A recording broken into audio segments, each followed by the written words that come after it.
So this is a simple circuit that you can draw. That is, if you know the concept of cascade amplifier, this is going to be very. Any doubts with respect to the circuit diagram? Otherwise, we can proceed with the numericals. I mean, the analysis. Any doubts?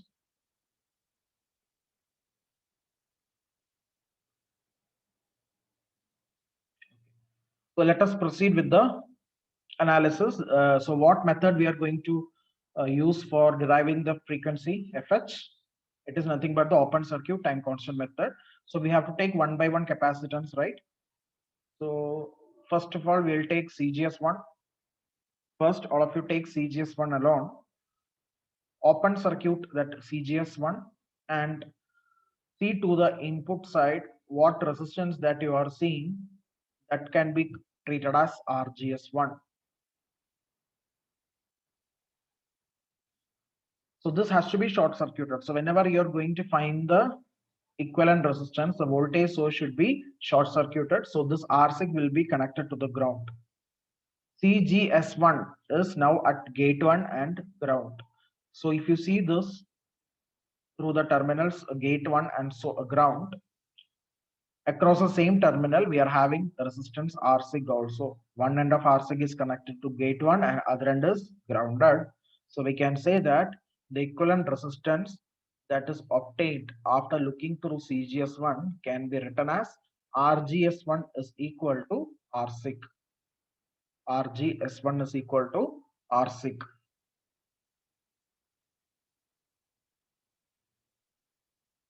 Clear? Any doubts?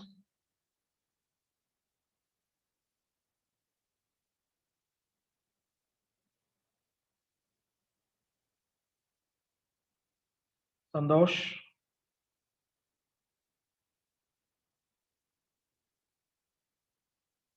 Yes, sir. Any doubts?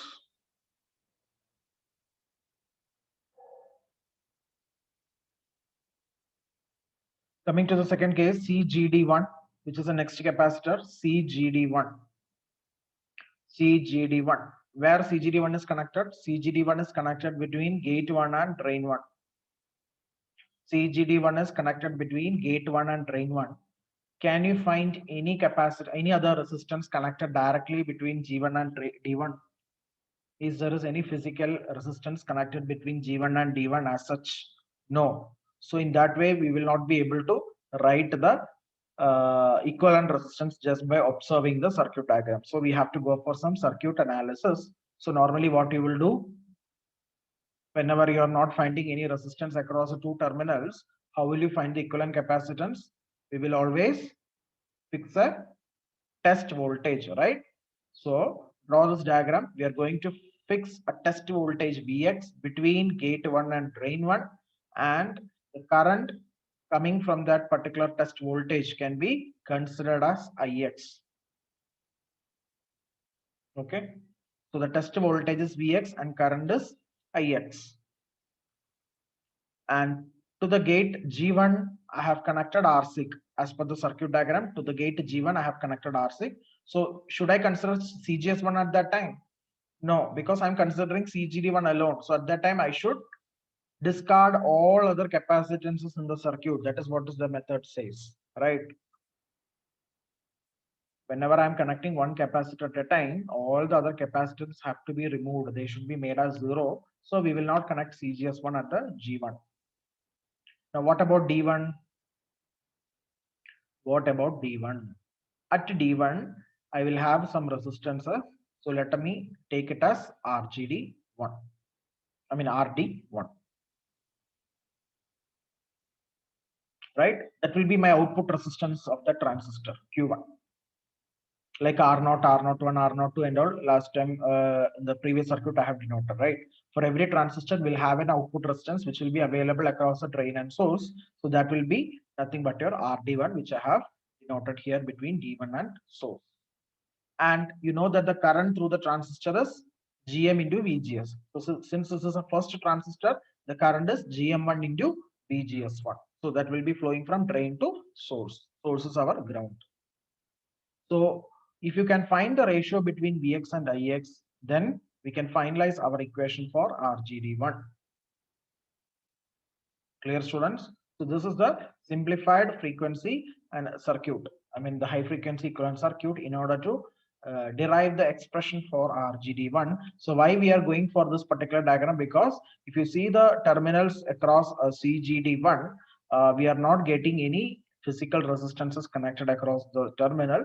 So we will be connecting a dummy current and dummy voltage source, okay, to find the equivalent resistance. So this is the diagram which is related to that particular terminals. So let us apply the KCL at G1 first.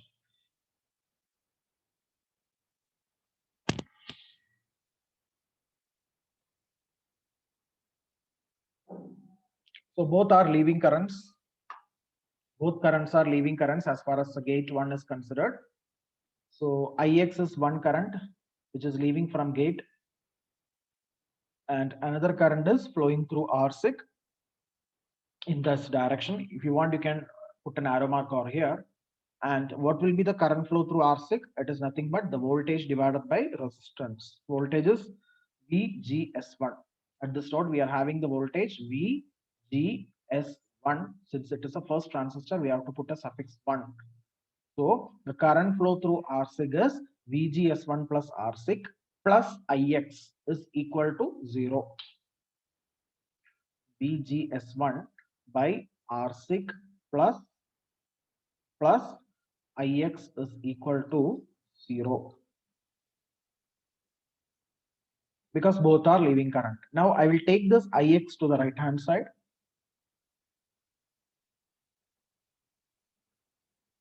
Take IX to the right hand side. Put it as equation number 1. So VGS1 by RSIC is equal to negative IX, equation number 1. Any doubts?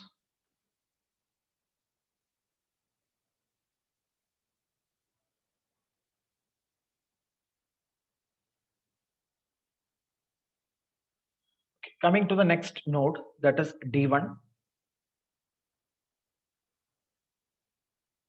So to this D1 terminal, the input current is IX, it is incoming current. And how many leaving currents are there? This is the leaving current, and another current will flow through RD1.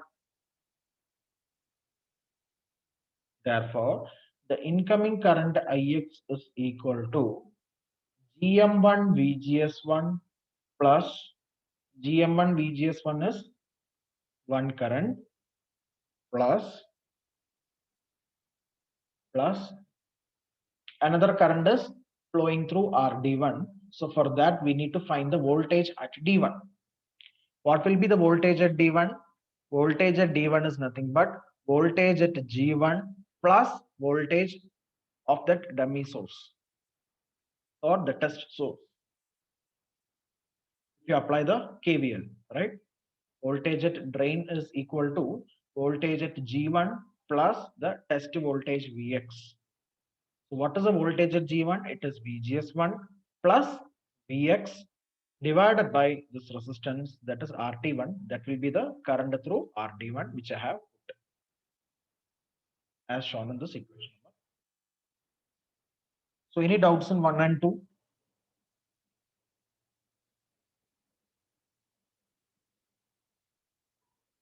No, sir. Okay. Now what you will do is, you have to find the ratio between Vx and Ix. So if you observe equation number 2, the unwanted term is VGS1. I don't want VGS1. If I can remove that, simply I can find the ratio between Vx and Ix. So that will be your RGD1.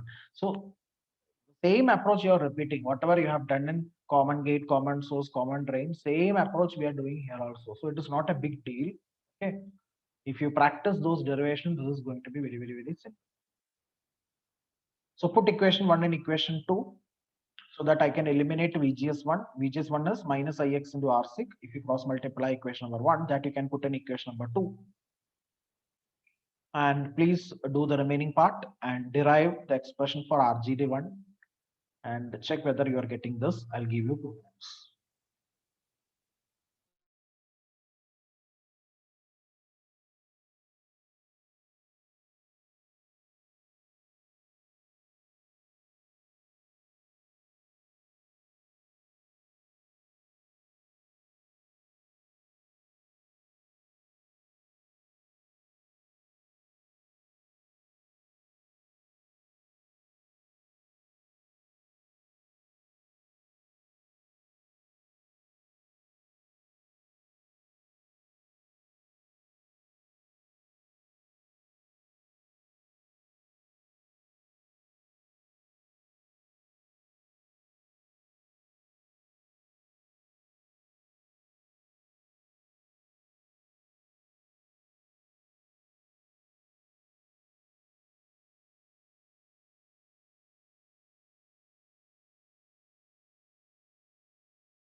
So after applying this equation 3 in 2, we got this equation. So what you have to do is you need to split this fraction, right?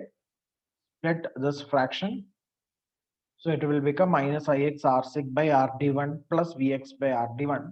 Retain this vx by rd1 term in the right hand side, and all the remaining terms comprising that ix term, put it in the left hand side. Take ix common. So if you take ix common, this will become 1. This will become plus term because I have taken it to the left side. So 1 plus gm1 r6. This is negative again, so that will become plus. So plus r6 by rd1. After that, you can